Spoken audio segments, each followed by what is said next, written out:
This is Patrick Russell. I'm interviewing Chester Manderscheid for the first time. This interview is taking place on August the 5th, 2021 in Clinton, Oklahoma. This interview is being conducted by the Making History Project. How are you doing today, Chester? Not too good. You got a problem breathing today? Yeah. Okay. Well, you let me know if you have any problems. We'll work through it, okay? Yeah. All right. Can you tell me your birth date? 1935. And where were you born? Sealing, Oklahoma. And can you describe your hometown for me when you were growing up? What's that? Can you describe your hometown for me? What was it like? It was a small town in central Oklahoma, and I was born 5 miles out from the town on a farm, and it belonged to my grandpa on my mother's side. It was her dad, and his name was Charles Price Cope.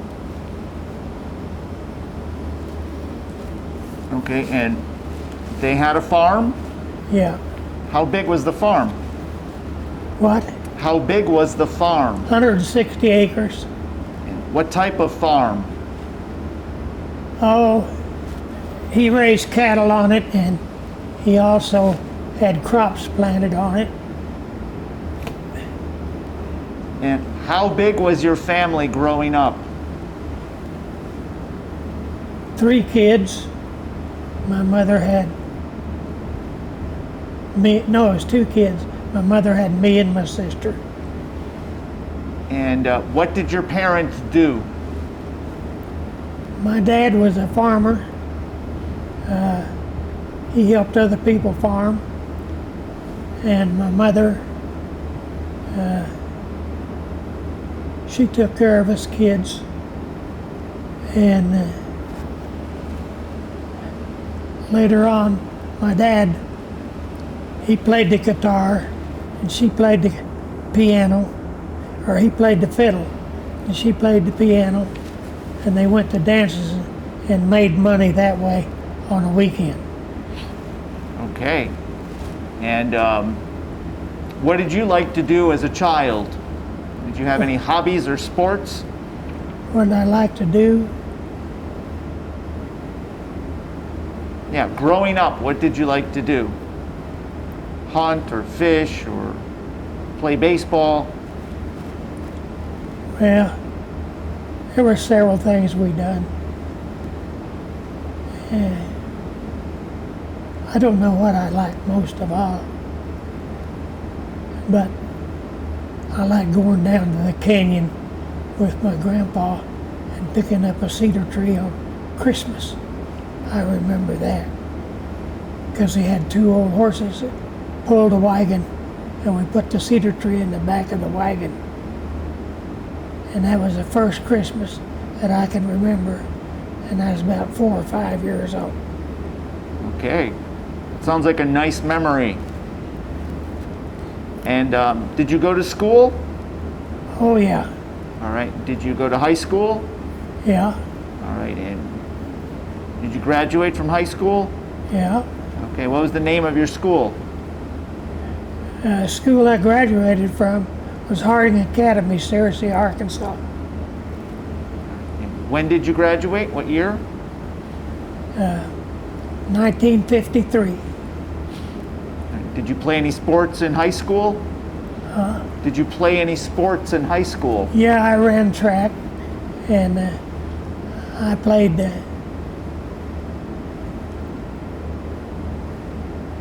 well, I played football. Okay. And what type of running did you do in track? I run a 100-yard dash, and I run a quarter of a mile. Okay. And what did you do after high school? I went to Enid, Oklahoma, where my uncle George Cope was working, and he said he had a job up there for me, and we'd live with my aunt, building the co-op elevators in Enid, Oklahoma. And how long did you do that for? Well, I went up there, and I was there about a year, and I was the one that hooked the metal onto the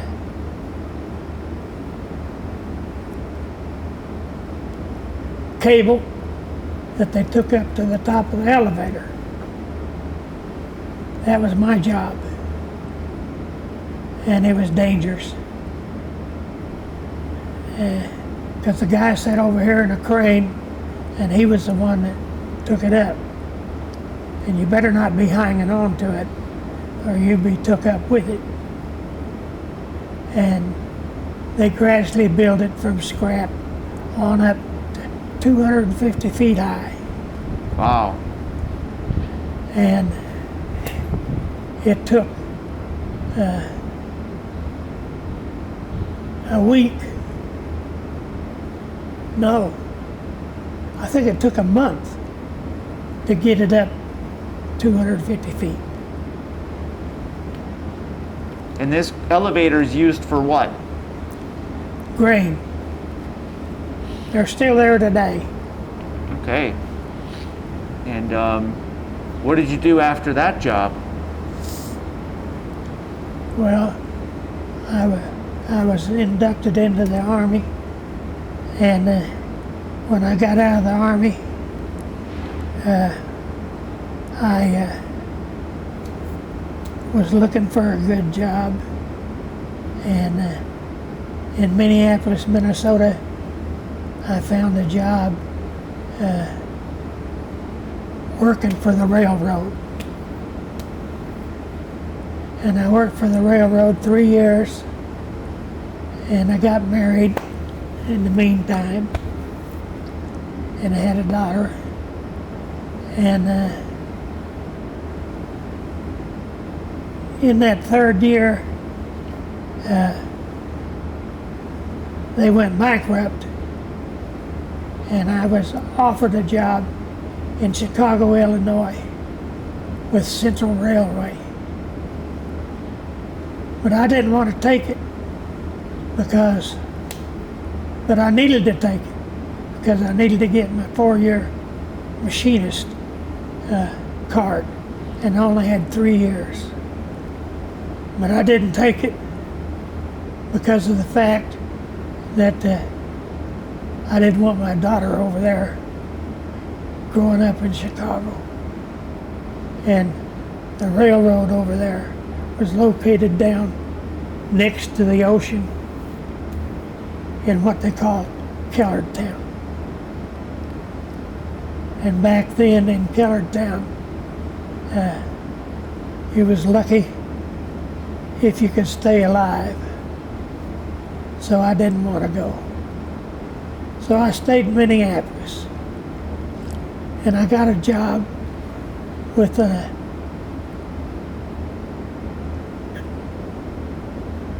electric steel casting company, and they poured hot steel into patterns that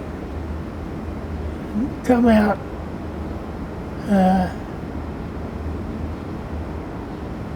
like, I'll give you an example.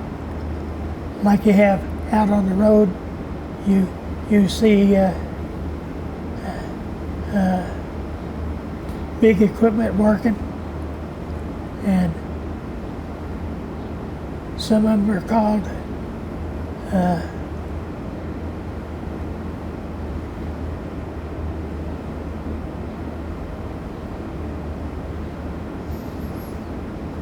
I can't think right now. Some of them are called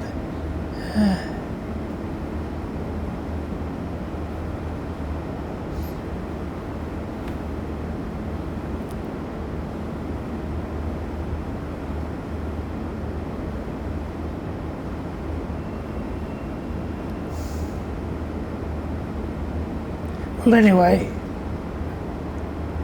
there was a bunch of different patterns that were being made, and the heat was bothering me, and they was needing someone that knew something about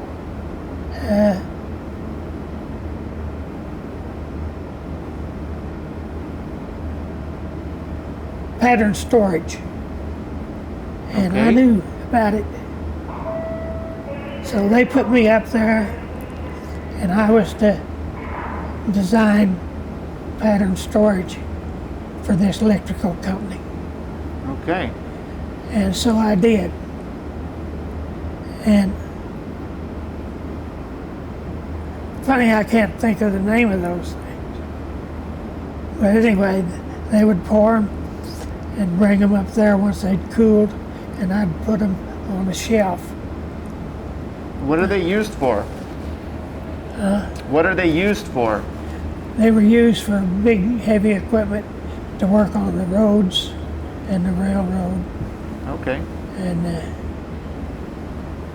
yeah. Well, But then after a year's time, and I got it all set up, they come to me and they said, this is a company's boy. Said he went to college and he's now got out of college. And we want him to take over what you've got set up, and you'll work under him. You'll be a pattern storage retriever, in other words. I got some spray back here, but you get it? I'll spray myself, keep these flies off. sure, hold on.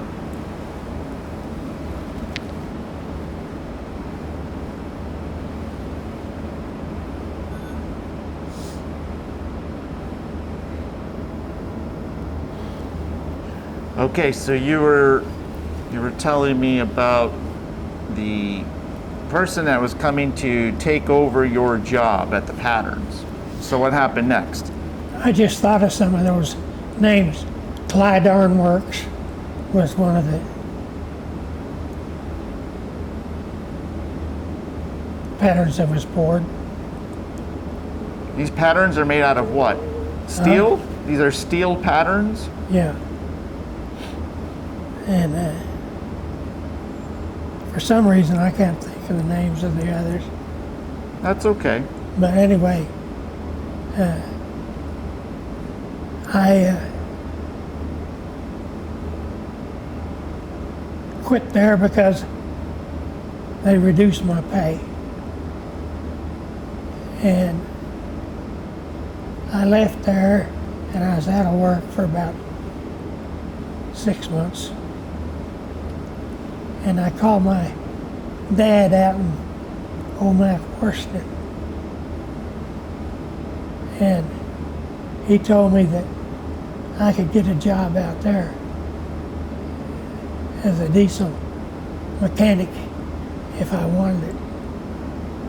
Because I'd had schooling in diesel when I worked for the railroad at Dunwoody Institute in Minneapolis. So I told him I had the guy call me. So he called me. His name was Hank Lewis.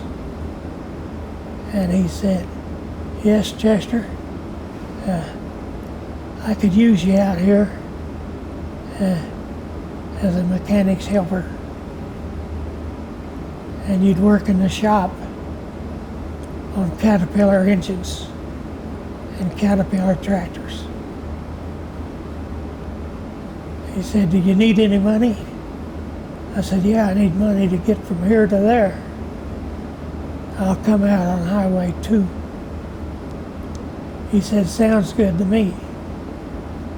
He said, I'll send you $75. Well, $75 today wouldn't go very far. But then, if you had enough to go 6 cents a mile, you could make it. So, I went out there, and I got the job.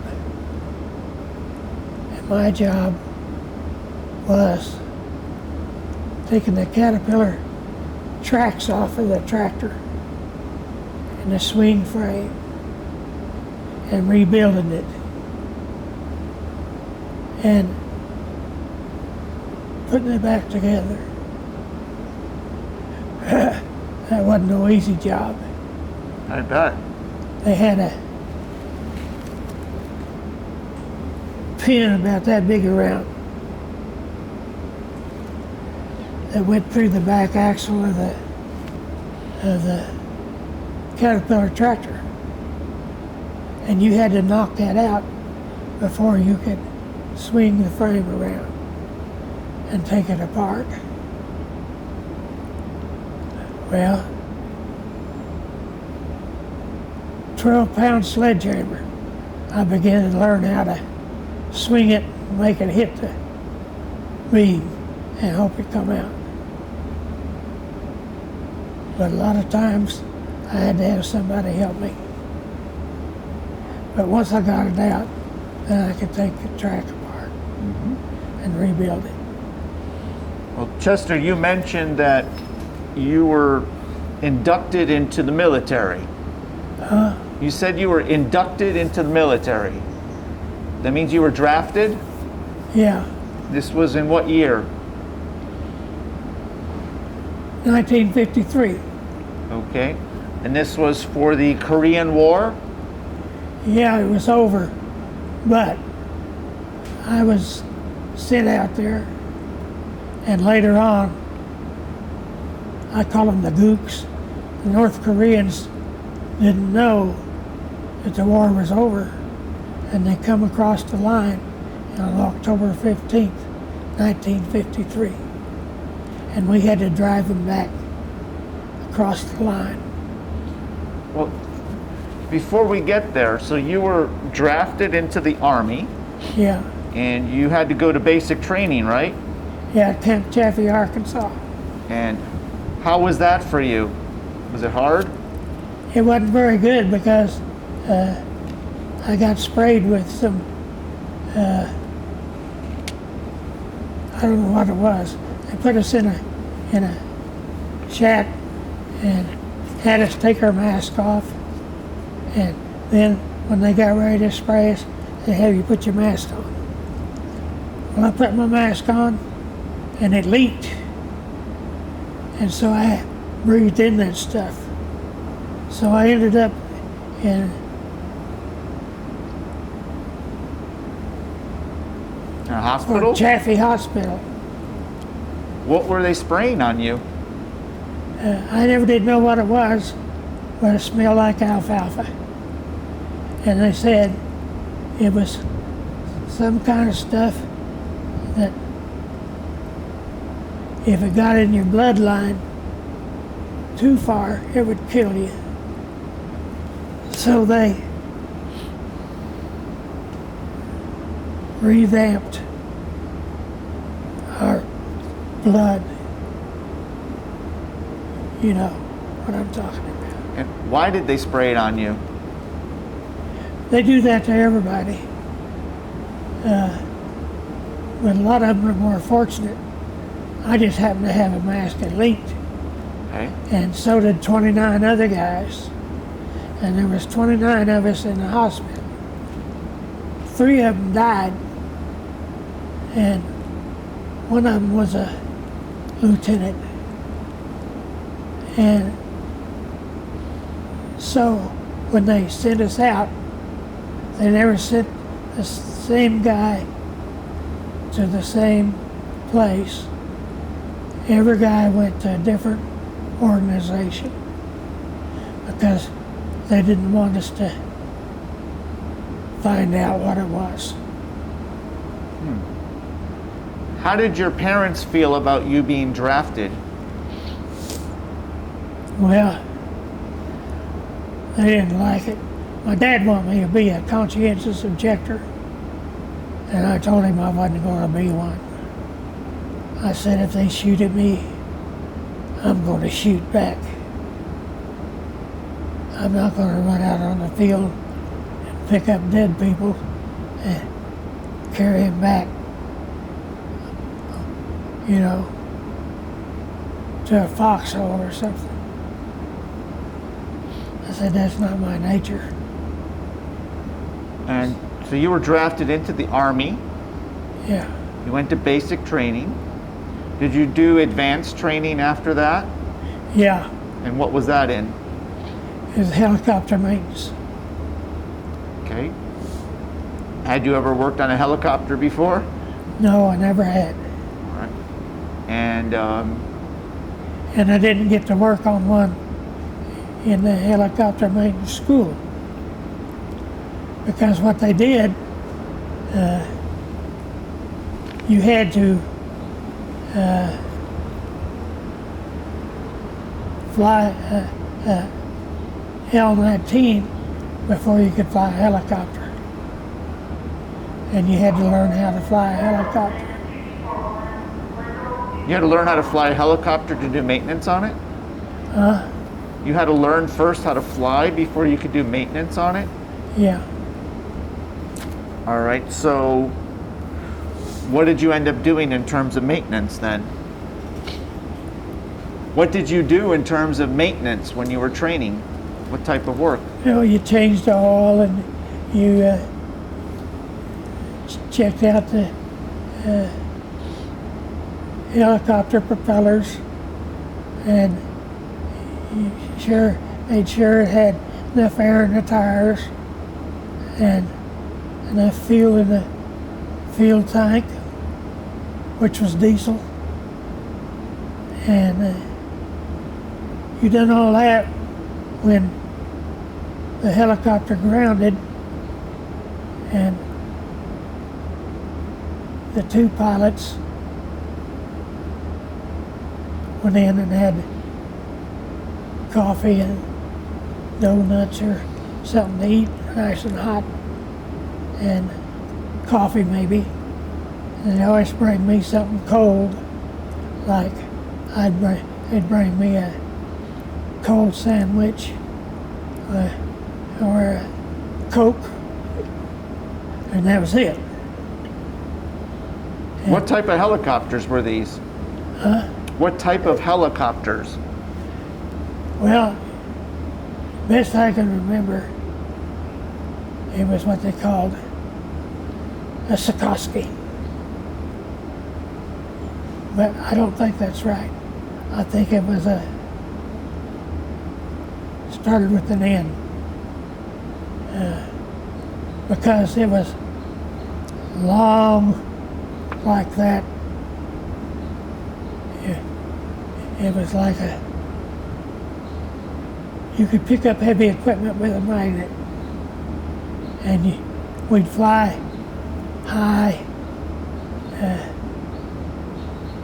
2,200 feet, and we'd push paratroopers out the door. Well, you hope, like God, they didn't get a hold of you and drag you out. And that was my job. If they didn't go, push them. Really? What ended up being your specialty in the Army? What ended up being your specialty in the Army? My spatial what? Specialty. What was your expertise? What did you end up doing in the Army? What they ended up doing? Yes. Well, So you trained as a helicopter maintenance person. Did you deploy overseas? not in a helicopter. Okay. But did you went overseas though? Yeah, I went overseas. To Korea? Yeah. Where in Korea? Where? Cheonggang-mi was the closest place. And where is that in Korea? It's up on the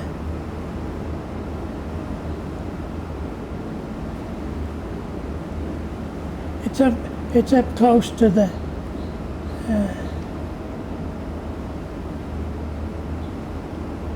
No, Is it near the DMZ? it was across the DMZ. Okay. And when did you go to Korea? What year? 1953. All right. And what was your highest rank in the Army? Specialist third class. And when you got to Korea, what did you end up doing? I was on a 155 Howitzer gun. It had 5 guys on it. So this is artillery. Yeah, artillery. And what group did you belong to? What was your division or group? 96 Field Artillery Battalion. So how does a person that trained as a helicopter maintenance person end up in the artillery? How did you end up in the artillery? Oh, it's a long story. I got over there and I'd had drafting before I went. And so the first thing they done, they put me in an L-19 with a pilot. And they sent me up high every morning. And we'd come back down low. And I was to be a spotter for their artillery. And what happened, this pilot, he was half cuckoo. Every morning he'd go straight up till the airplane conked out. He'd come down twisted and upside down. We'd fly over the ground in the bushes. And this morning I told him, I said, don't do that because I'm upset. My stomach's upset. And I'm afraid I'll throw up. He said, like hell you will. I said, you heard what I told you. So he come down. And when he turned upside down, I puked. And it went all over inside that cab. It went on him and on me. And he said, you're going to breathe it all day because we got to stay up here all day. And when we get back to the company area, you're going to clean this airplane out. I said, yes, sir, I hear you. So that's the way it was. But when we got back, he was going to make me clean it out. And the sergeant in charge said, no, pilot, he told you not to do that, and you've done it, you will clean it out. So from that day on, I was not in the airplane anymore. I went on the gun. All right, and then you said you were the number 4 person on the gun? Yeah. And what does the number 4 person do? He helps load the ammunition into the cannon. All right, and how many people work on the 155 Howitzer? 5. Number 1 sighted in the gun. Number 2, he fired the gun. Number 3 and 4 loaded the shell. And number 5 pushed it in to the chamber. And once he pushed it in, you ran like hell backwards. Because when he fired it, if he fired it too quick, it would come back and hit you. And so that's what I did. And how much did those shells weigh? 92 pounds. And how often did you fire your gun in Korea? What? How often did you fire your gun in Korea? How long was I there when they fired the gun? No, how many times did you fire your artillery piece? Oh, I don't know how many. It was a bunch. So is this something you did every day? Yeah, you done it every day. All All right. for 15 days. And all day long? All day long. So you must have been tired after lifting those 92-pound shells all day long. Yeah. I Okay. ended up, before the 15 days was up, I ended up in a field hospital because when that retracted, it hit me and knocked me down. And they didn't know whether I was going to survive or not. I was in the field hospital 3 days.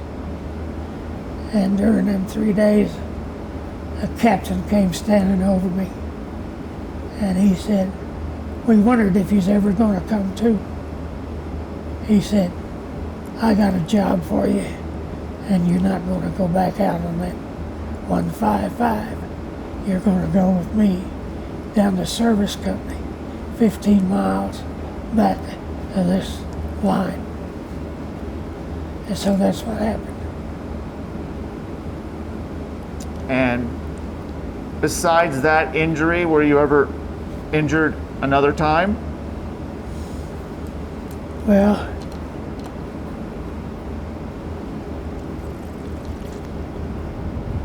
yes.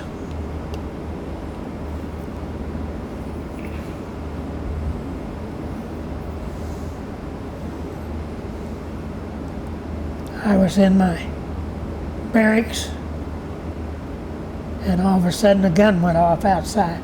Rat-a-tat-tat-tat-tat. And the bullets come through the barracks. And one of them hit me right there.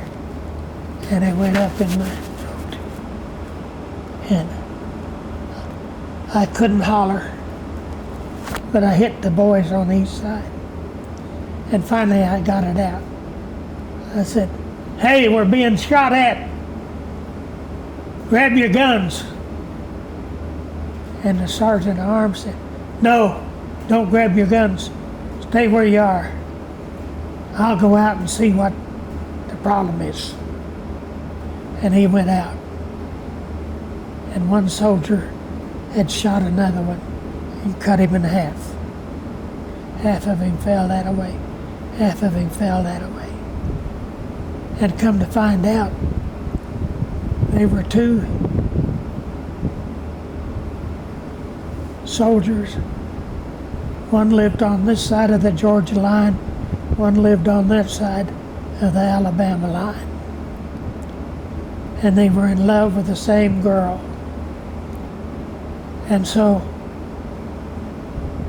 the one was going to make sure the other one didn't go back, that he'd be the one to go back and to marry her.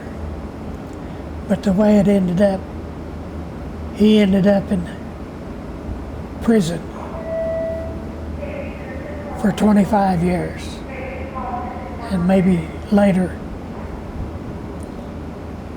So that's the way that story was.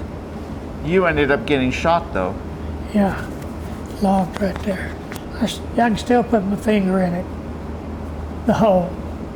Wow. And where was your base located? It was 8 miles north of the DMZ and back by the, I want to say Towana or Owana Mountains. It was to the west. It was beneath the Chowan Reservoir Chosin? and above the Indian River. And you all advanced past the DMZ to push them back after they crossed the border? Yeah. Did you ever come in contact with any of the North Koreans? Yeah. And tell me about that experience. Well, when we were chasing them back,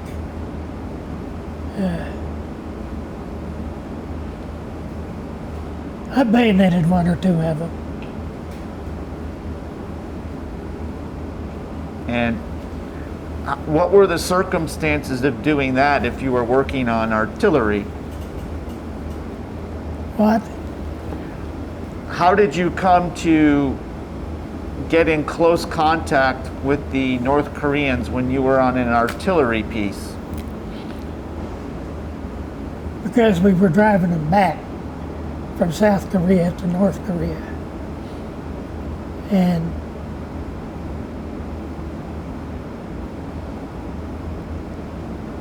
there was a couple of times there. There's a place named Moon Sani and another one named Heartbreak Hill and another one named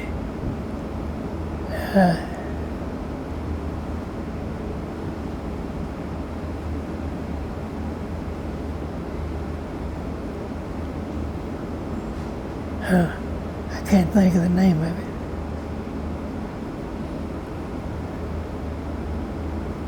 But anyway, we drove them back beyond that and across the line. And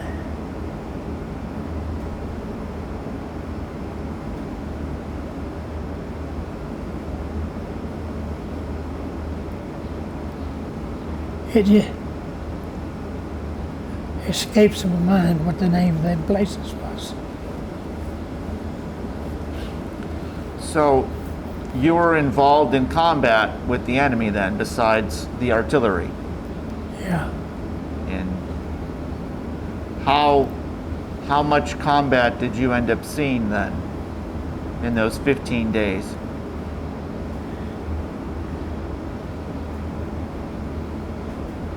Well, they were on the run, and we were chasing them.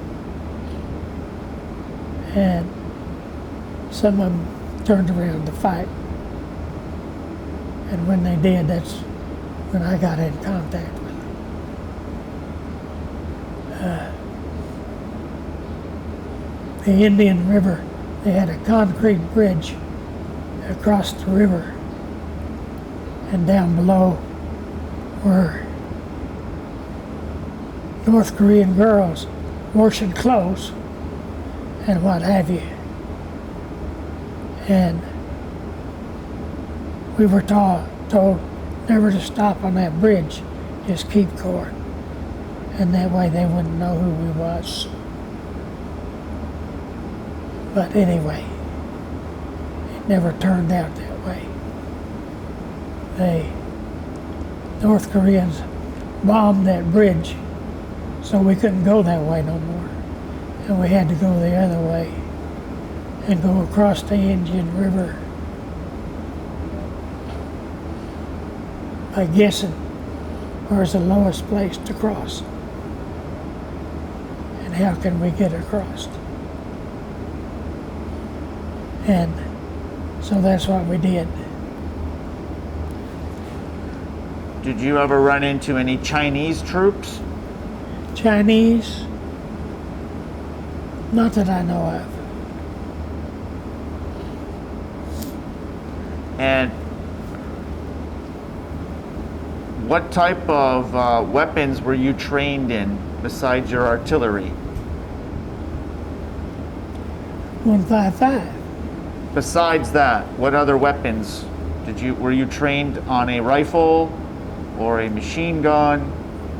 Oh, I was trained on a tank. And they took me out of that tank and put me in the artillery. But I could shoot a 50 caliber machine gun. That was one of my jobs one time. So when you ended up in combat where you had to bayonet a North Korean, you were using a rifle? M1. An M1 Garand? Yeah, And this was to push them back. with a bayonet. And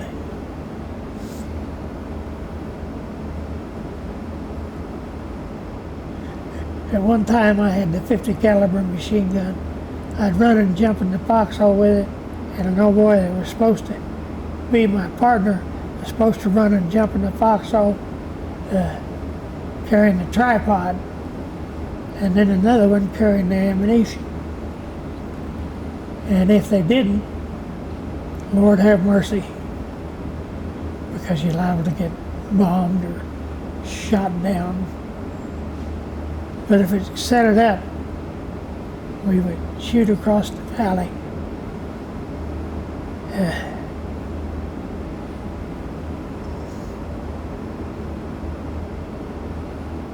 keep it clear for our infantry.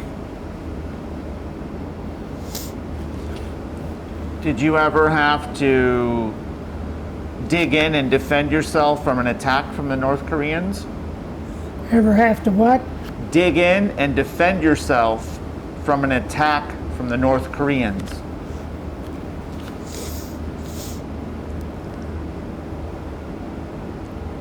Yeah, like I said, when they come across the line, we had to defend ourselves. And what was that like? You asked me what it was like. Hell on earth. Lucky if you made it. Lucky if you survived. Many fell by the wayside. You're lucky if you survived. Did you lose lots of friends there? Huh? Did you lose lots of friends there in Korea? Did I lose what? Friends. Friends. Other soldiers, you're... Yeah. We lost a lot of them. But I was a survivor. Why, I don't know. But I was.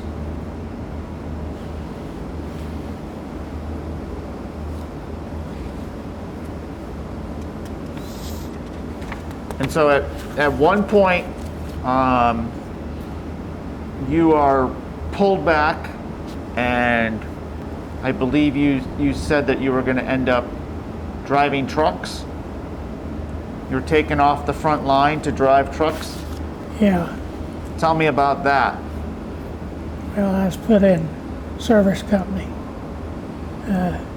because I could type 50 words a minute.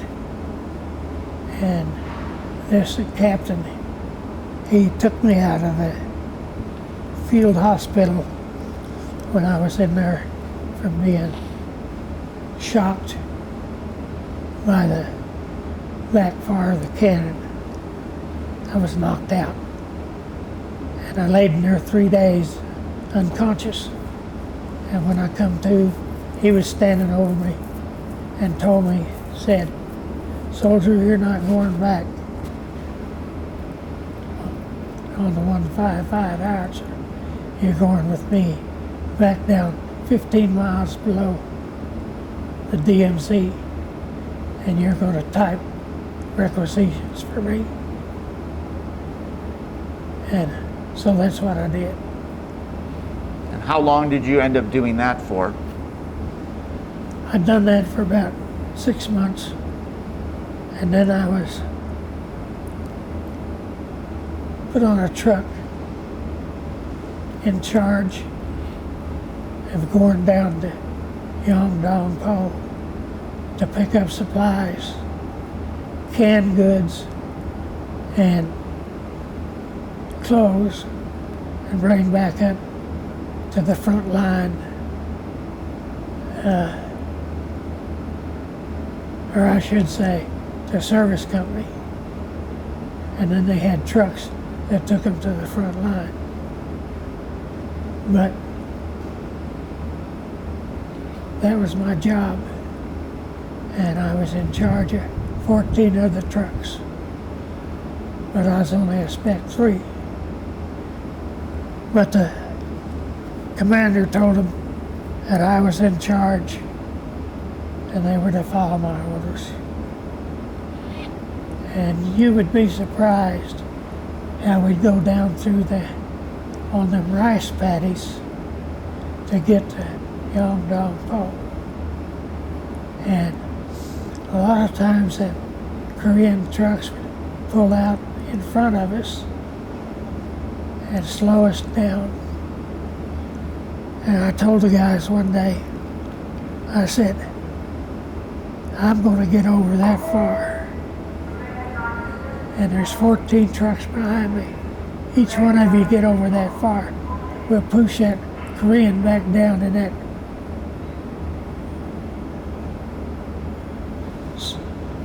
off of the bank, down in the sewer. And they'll quit doing that to us.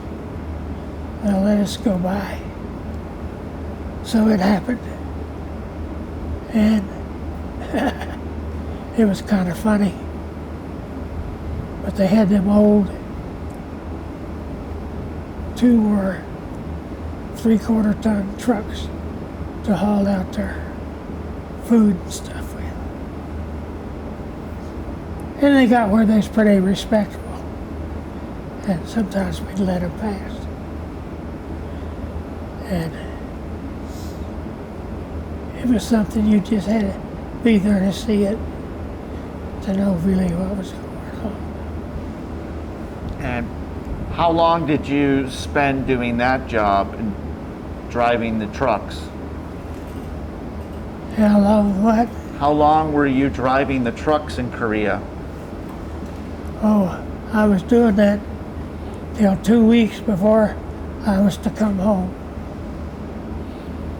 How long did you spend in Korea total?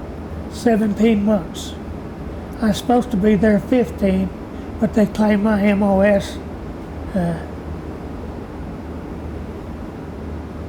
They had to hold me over for somebody to replace me. Of those 17 months, 15 days were spent in heavy combat? Well, like I said, 2 weeks before I was to come back, there was a master sergeant. He never served in the military overseas. He was in the National Guard. And he come into the company and they put him in command of the guard post that walked to DMZ. And he told me, whether you like it or not, you're going to go up on the DMZ.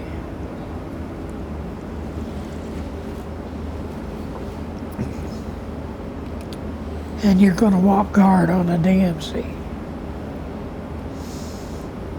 I said, yes, sir. So he put me up there.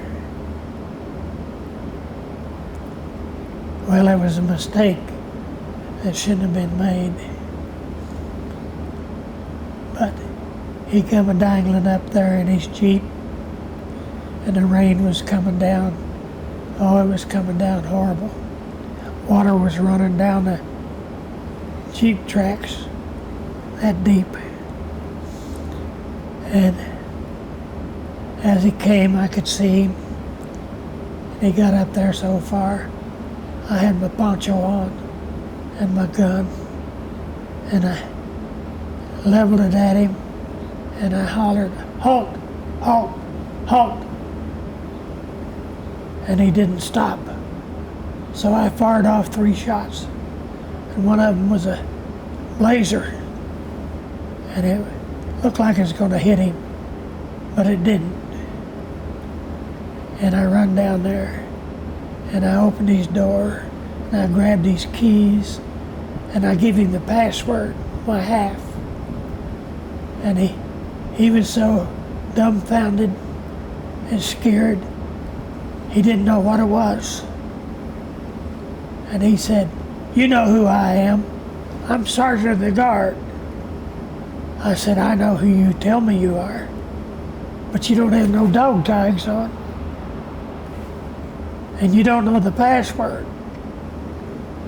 I'm calling this Corporal of the Guard. And I called the corporal of the guard to come get him. And they come up there and got him. And they gave him the password. And he couldn't remember it. So they put handcuffs on him and took him back down to the company area. And 4 hours later, when my relief come up, well, I was to go down, and I went down. And when I did, the lieutenant said, "Come in here to the Quonset hut, Chester. We got some things to ask you." I said, "Yes, sir." He said, "Tell me what happened on guard duty last night." So I told him. And I said he didn't have his dog tags on. He looked at the sergeant. He said, "You got your dog tags on now, Sergeant?" He said, "No, I don't." He said, "Well, you get over to barracks and you get your dog tags on. Because up here, you don't go anywhere without your dog tags. If you do, you can be shot, and there's no explanation to be said about it. They just send your dog tags home to your mother and say killed in action."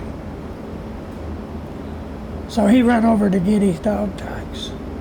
And while he was gone, the lieutenant said to me, he said, "I'm afraid you and that sergeant, one of you's going to kill the other one.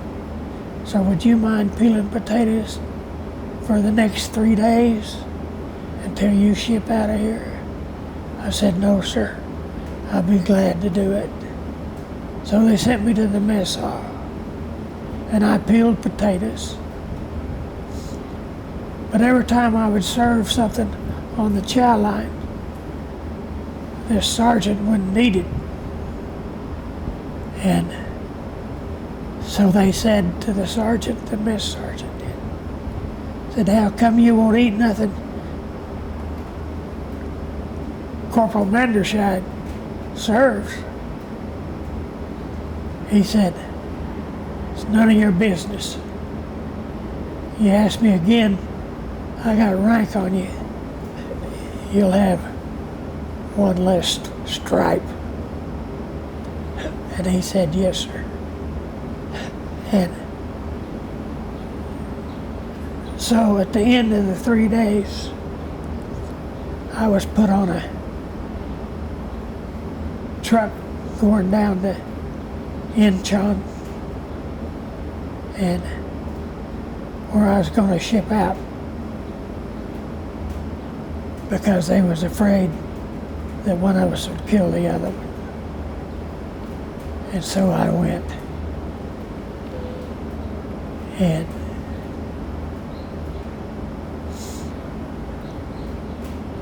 So that's how you got out of Korea. yeah, I got out of Korea. And have you ever heard the phrase, "war is hell"? Have you ever heard the phrase, "war is hell"? Have you heard the phrase, "war is hell"? Great War, yeah. No. Let me try it again. Have you heard the phrase, "war is hell"?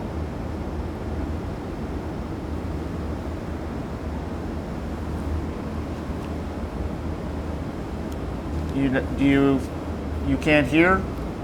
Great War, No. War is hell. War in Hell, War is hell. Have you heard that before? yeah. Okay. That was what that was, a war in hell. Yeah. Do you agree with that statement? War is hell? Yeah. Yeah. How so? Well, if you'd been there, you would know. It was a war in hell, all right. But Because there was many that went that never came back. And there was many that came back that shouldn't have come back. By that I mean they're helpless. They don't know where they're going or what they're doing or nothing. Their mind is gone. And then there's those who got awarded Purple Hearts and different things. And they also, some of them didn't deserve them, but they got them. I deserved to have one, but I never got it. And probably never will. But I don't care. I see these guys with their legs chopped off, their arms cut off. I feel they deserve it more than I do. And one of these days,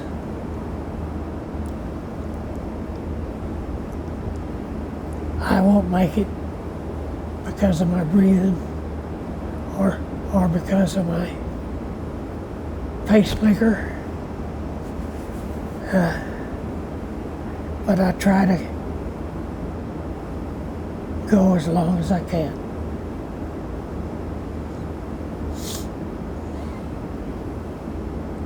Was there anything from the war that impacted you when you returned home?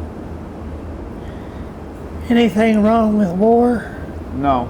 Is there anything from your experience of war in Korea that affects you today? Yeah. What would that be? The memories. The memories. There's so many of my friends that were lost that walk beside me, and they're not there no more.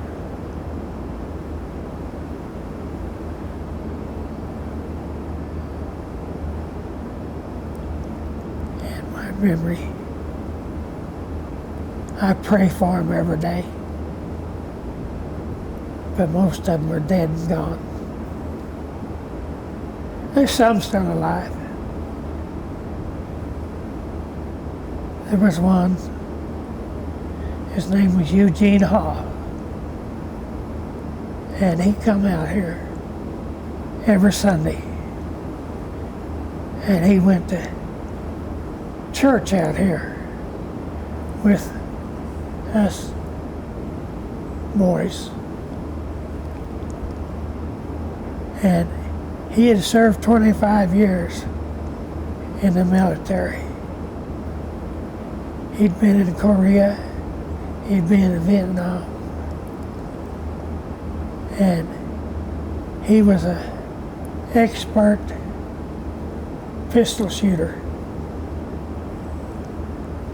And he told me about a story one time that he was sent to Laos, him and these 3 Korean soldiers, or Vietnam soldiers.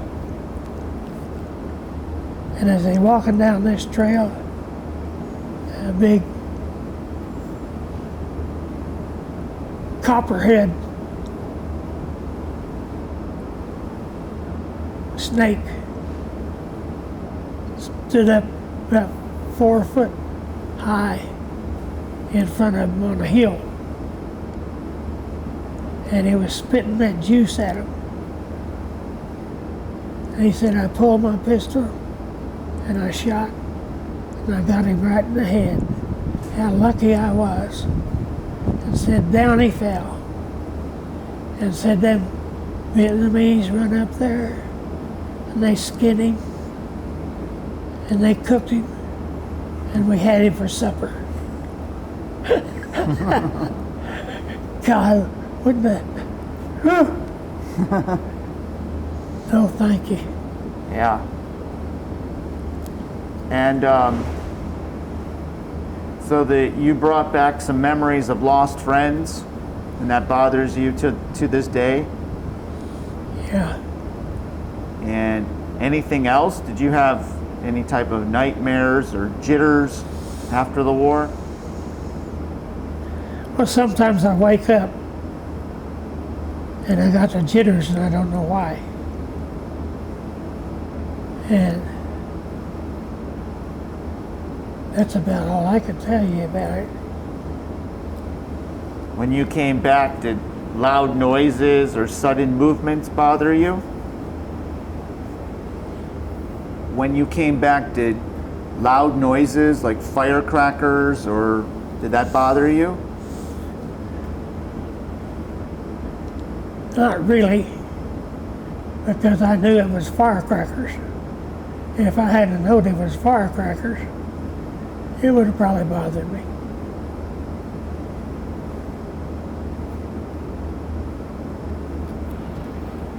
What is your most interesting memory from Korea? What is my what? Most interesting or memorable moment from Korea?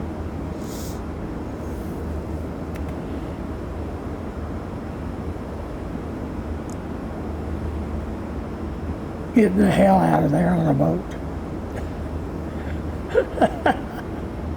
And that took you a long time to get home?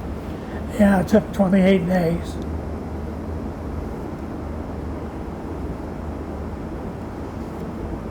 Took 9 days to get over there on General William Wheel.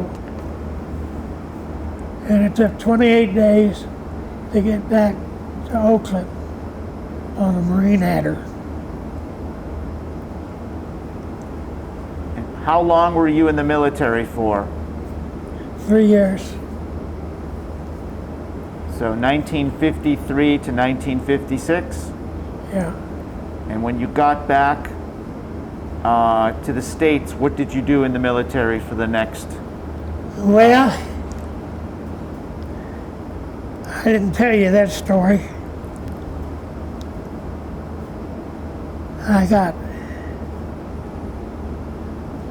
I was stationed in Fort Devon, Mass. And we were told one night that if we could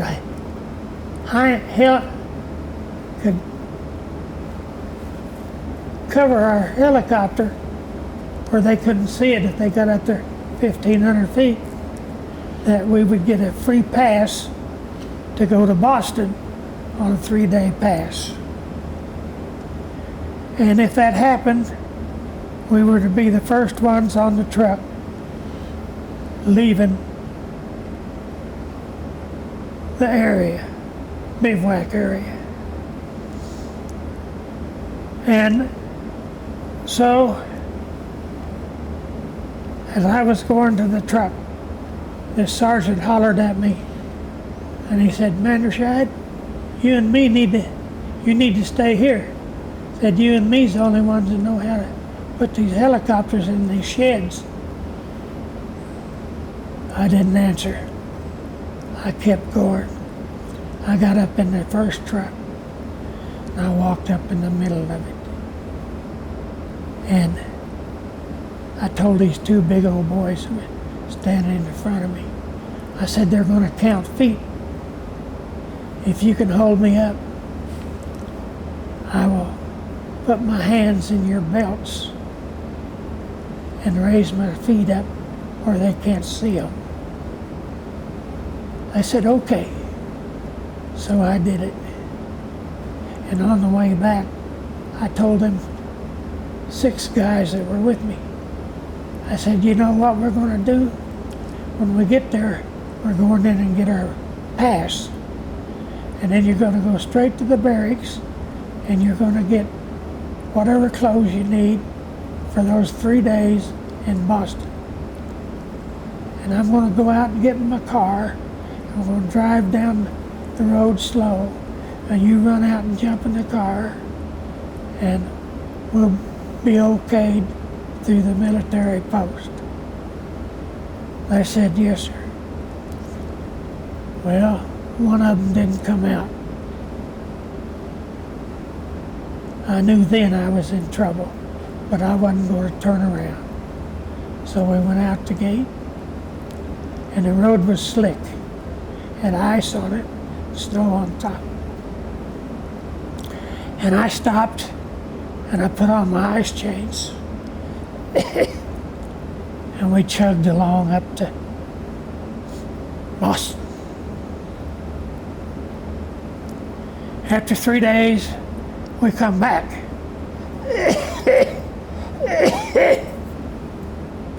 As soon as we entered the gate,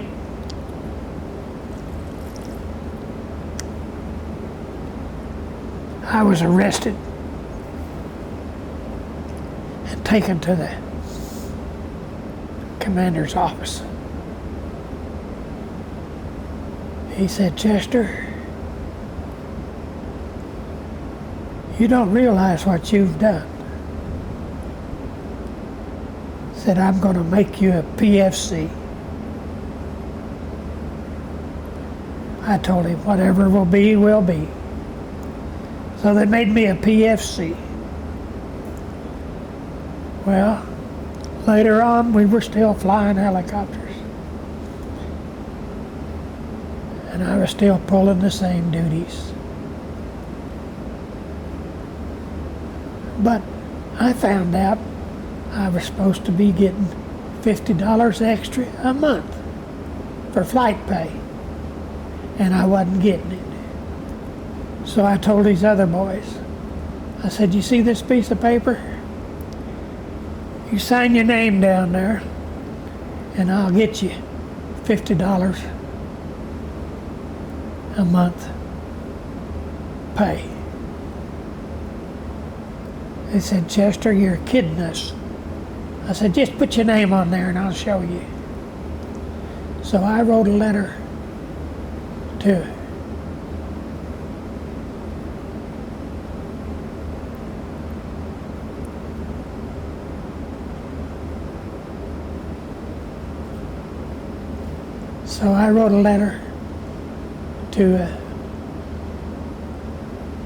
our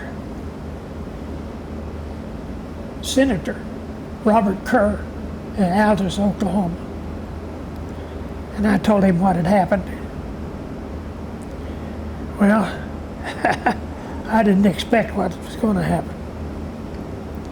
In 2 weeks, him and a general come out to Fort Devens. They had us all fall out. "Chester Manderscheid, please step forward." So I stepped out forward. This general come by. He said, "You walk with me. And every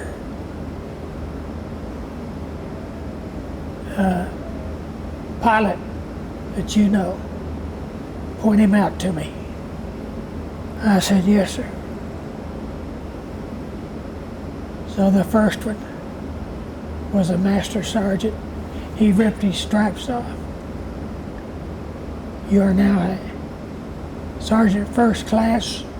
You won't be able to get your stripes back for 2 years because what you done to this man and 14 others." And I'd go to the next one at that point. It didn't matter whether he's a captain, a lieutenant, a warrant officer, or what. He demoted him 1 grade. So when that was over, the sergeant of arms that was in charge of the barracks, he had me go with him to the barracks. And he said, "Chester," he said, "you know that every one of these guys wants to whip your ass." And said, "They'll probably do it, but I'm not going to let them." Said, "You go pack your stuff, put it in your car, and drive out that gate and go downtown. There's a motel down there, and right across from it is a restaurant. You're going to go down there, you're going to take your clothes out, you're going to take them in the room we got assigned to you, and you're going to stay off of this base. It's ever 6. You don't come on this base till 6 o'clock at night, and you get off of this base before 6 in the morning. And you're going to fire all the boilers. We got 22 of them. And you're going to keep the people warm because it's October. And I know you can do it. And I'll give you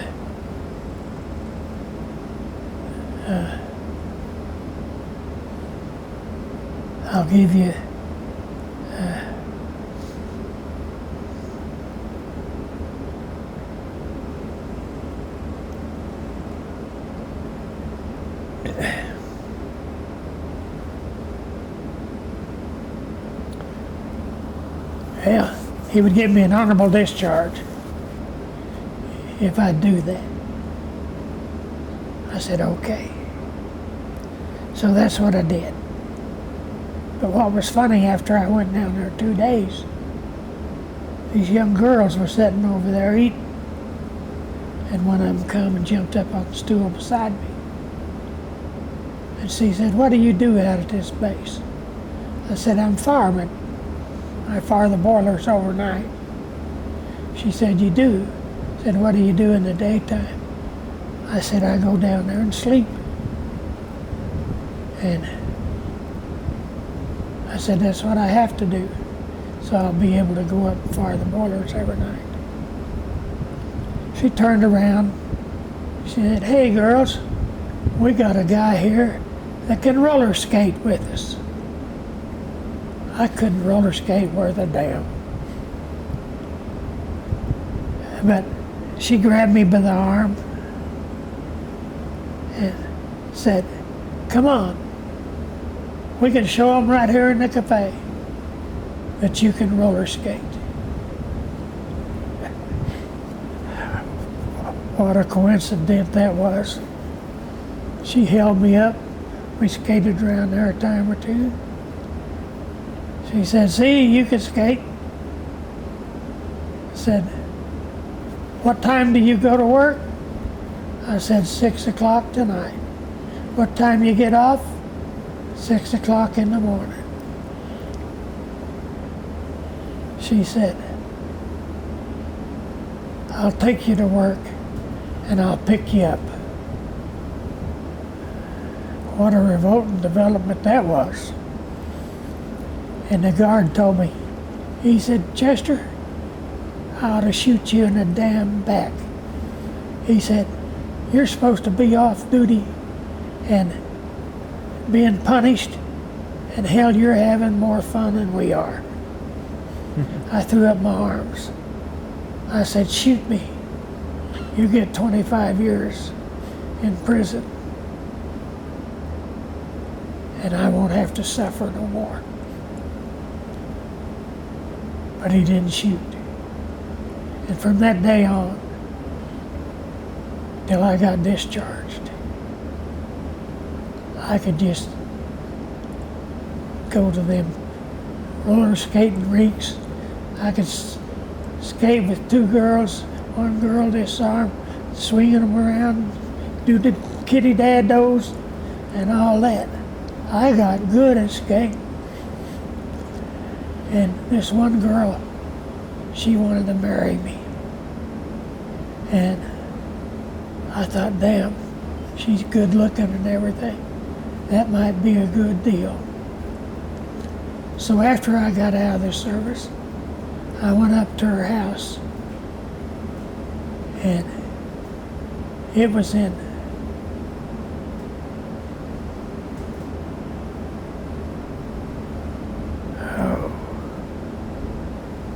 I can't think of the name of the town, but it was in Massachusetts.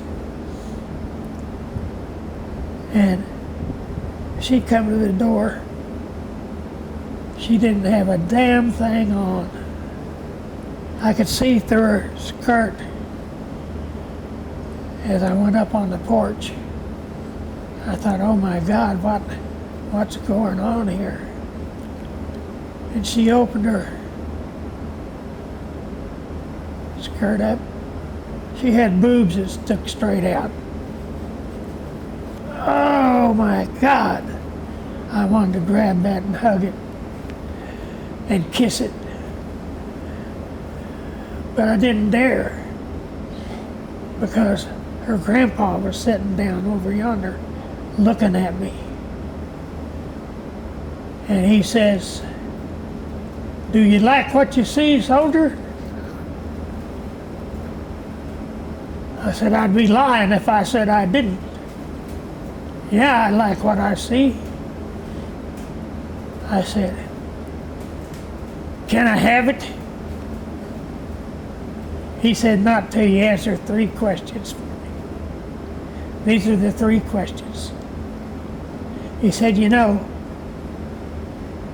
she was not married.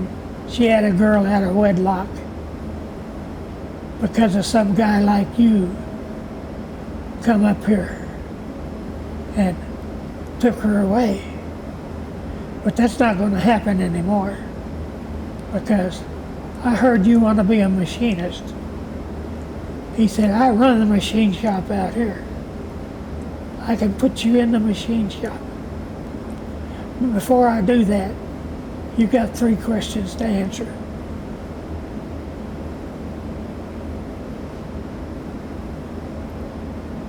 Would you marry her and stay here 3 more days so we can get the papers in order and you marry her? I said, "Yeah, I could do that." He said, "Well, would you let her kids be Catholics and take them to church every Sunday?" I said, "No, I don't think I could do that. My kids would have a choice of what they want to do." He said, "Well, you seen the door that you come in. You get your ass back out of it." So that was bye-bye Alice. Alice Seymour was her name. I never have forgot it. God, what boobs she had. So anyway, you might say, I've been through hell and back, and I married a woman from Minnesota, and she had me 3 kids, and we raised them.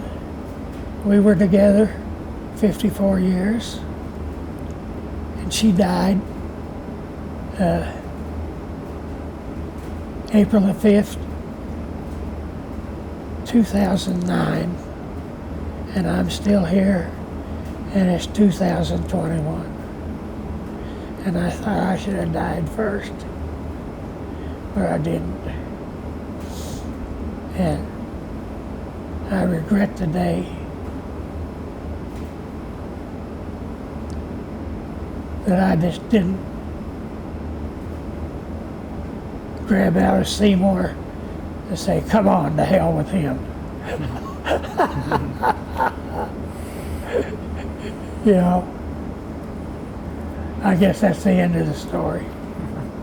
Well, that was a really good story, Chester, and I'm really thankful that you took out the time to talk to me and share your story. I want to thank you for your military service as well, and I wish you all the best. Thank you. I appreciate it.